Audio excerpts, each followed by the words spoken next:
Bonjour à tous, on se retrouve pour une petite position de combinaison assez simple avec le trait pour les noirs, hein. On voit tout de suite les possibilités pour les noirs avec les pièces lourdes, hein.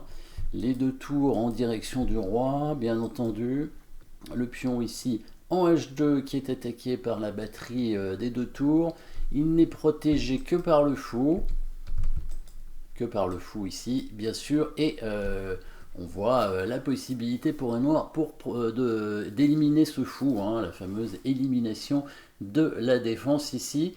Alors, est-ce que ça va fonctionner? Voyons. En tout cas, c'est évidemment les coups auxquels il faut penser, hein, je suppose, hein, parce que ici, élimination de la défense qui permettrait à la batterie des deux tours de faire mat avec le coup tour prend H2. Donc, premier coup à envisager ici, assez simple, dame prend fou, élimination de la défense. Si les blancs reprennent la dame, avec le pion, ce serait tout de suite mat avec tour prend H2, mat bien sûr, et avec la tour, ce serait mat en deux coups, puisque la case G1 serait libérée, mais après la tour noire pourrait donner mat en H1, étant donné que le roi n'a pas évidemment la case en G2, hein, puisqu'il y a le pion, très important pion, qui défend cette case. Donc intéressant de remarquer d'ailleurs, hein, en général dans les positions d'attaque, les combinaisons, si on a 4 pièces qui attaquent, on peut être sûr qu'il y a quelque chose à trouver. Hein, 4 pièces. Ici on a 3 avec la dame et les deux tours, mais on peut considérer que le pion il joue le rôle d'une pièce, hein, étant donné qu'il contrôle une case très importante ici. Donc on va dire 3,5, hein, et ça fait presque 4 quand même. Puis bon, comme ce sont des pièces lourdes, elles sont plus fortes que les pièces mineures, donc ça peut avoir aussi plus d'importance. Alors, qu'est-ce qu'il pourrait faire sur ce coup dame prend fou? Ça a l'air d'être gagnant tout de suite. Non, évidemment non, ce serait trop simple. Il va jouer, il va peut-être jouer un coup forcé, parce que bah là, on menace mat. Donc, qu'est-ce qu'il pourrait faire comme coup forcé? Coup forcé, ça veut dire un échec, hein, parce que sinon, on mate.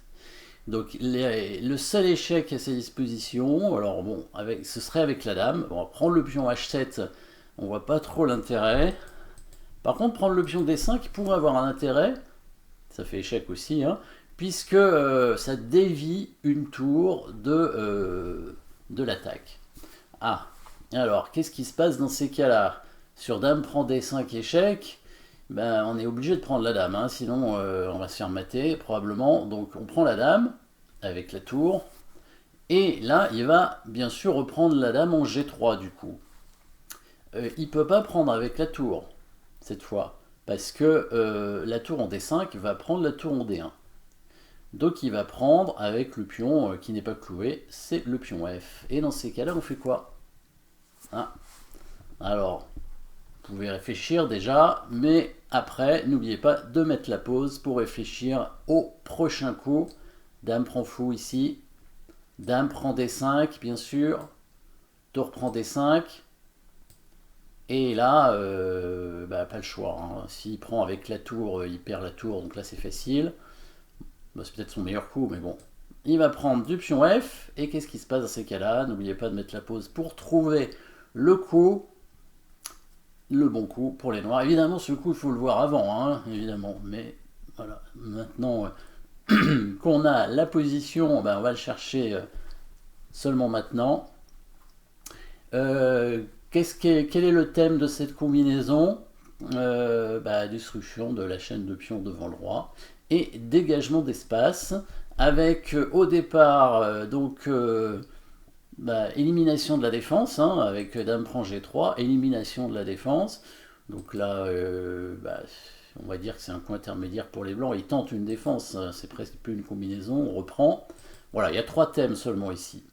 Avec donc le prochain coup, vous l'avez trouvé peut-être, la destruction de la chaîne de pions devant le roi, avec donc du coup le dégagement d'espace, hein, puisqu'on a éliminé le pion devant le roi, qui nous permet de faire le petit mat avec la tour ici. C'était assez joli quand même, hein, comme attaque, hein.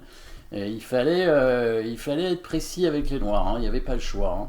Donc là, si les noirs faisaient pas ça, bah, ils restaient quand même avec une pièce de moins, hein, c'était embêtant.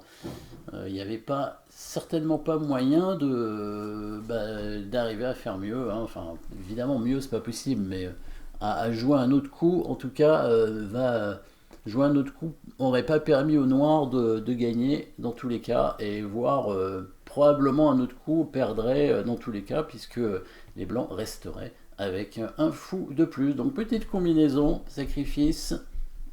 Et petite défense qui était quand même pas si facile à voir, hein. Alors évidemment, s'il prend, hein, avec la tour ou le pion, bah, il les mate rapidement.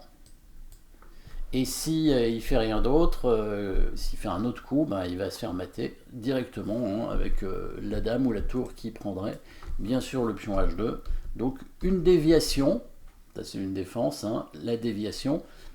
Et ensuite, du coup, les noirs qui récupèrent le mat sur la colonne H. Merci d'avoir suivi cette position et à très bientôt.